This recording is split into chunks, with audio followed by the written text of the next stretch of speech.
The six-step reframe has been renamed by John Grinder as the N-step reframe.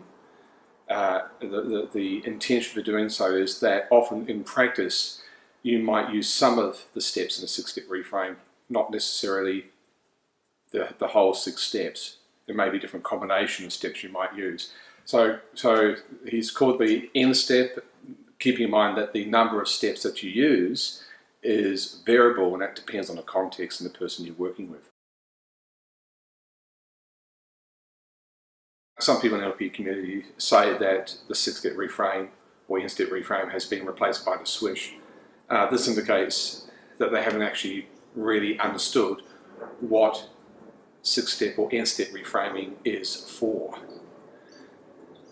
They typically think, oh well, we can use a 6-step reframe to change a habit, to change a behaviour, and the swish is another way of changing a habit, and it can be done very quickly.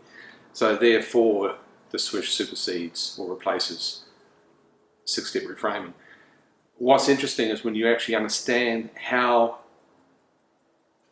6-step or N-step reframing works, it uses intention. So for any behaviour, or it could be a state, it could be a belief, if you've identified, if the unconscious mind has identified the intention or intentions for that behaviour, that state, that belief, then the unconscious can generate alternatives that fulfill the intention or the intentions. So it's not just about changing behaviour. You could use it to change a belief. You could use it to change a state. You could use it for, let's say, designing a new product.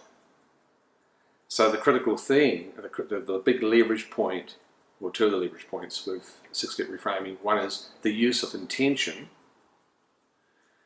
so that you've got more scope for alternatives.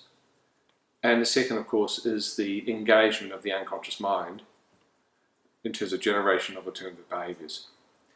If we take the second idea, the engagement and activation of the unconscious, that is extremely useful in terms of the unconscious does not have the limitations or the restrictions of conscious attention.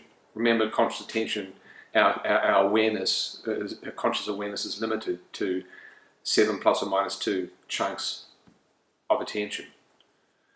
And the unconscious doesn't have those constraints. So if we want to generate resources, then it's far more useful to engage the unconscious, in that the unconscious can explore far more broadly in terms of finding alternative behaviours and the development of resources.